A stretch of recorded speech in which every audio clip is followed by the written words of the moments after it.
Hello. Hi. Now, I'm not really a comedian. I'm just a very lazy drag queen. Thank you. Now, I'm aware that I sound quite posh. I'm not posh. I come from Portsmouth.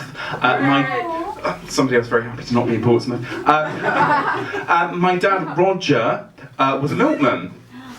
Yes, Roger the milkman. That's right, I got into comedy through being the son of an innuendo.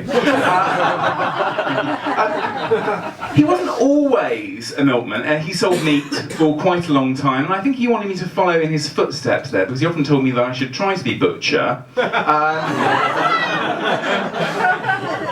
I thought he meant Pat Butcher. I got sent home from school for wearing big dangly earrings.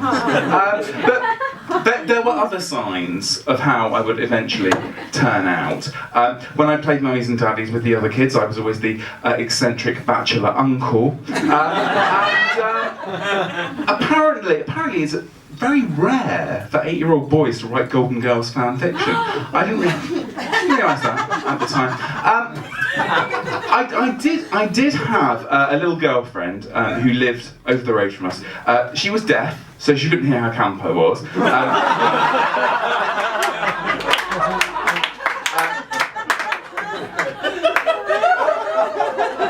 But she wasn't blind, so you know.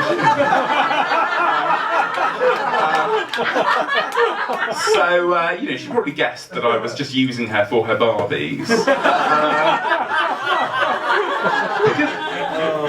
Because the closest thing to a Barbie that I was allowed to have was this action figure of a He-Man baddie called Evil Lynn.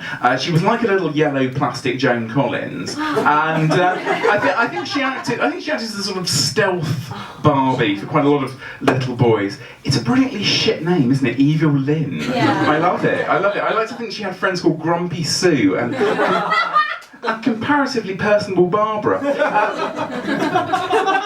You know, gay kids coming out now, they're lucky, you know, they've got role models, they've got their Tom Dailies. We didn't even have a Tom Monthly. The best we had was Christopher Biggins. We didn't want him, but we made the best of it. And, you know, I mean, because in my day, you only ever saw two types of gay man on the television. They'd be either really camp and completely sexless, or they were really miserable with no personality. And I wanted to see people like me who ticked all four of those boxes. But, you know, I mean, there's gays everywhere now. I mean, I think everybody is at least familiar with the concept of homosexuality. I don't think my doctor's receptionist got that memo, though. When I registered there, she looked at my form, and she said, "Who's this Andrew person you've got down as your next of kin?" I said, "That's my partner," sort of bracing myself for some awful homophobic comment. And she said, "Do you have a phone number for her?" Now, I grant you, it's possible that somewhere on this planet there is a man who radiates waves of such unquestionable heterosexuality that his being gay would seem less likely than his having found himself in a relationship with a woman called Andrew.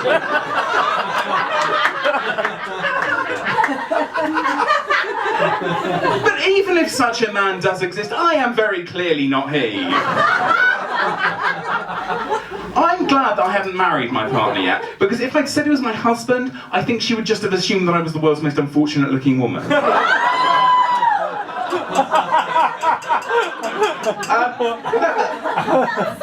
Yeah, I've been very lucky. I've never really experienced much homophobia. It's not the end of my set yet, so there's still time.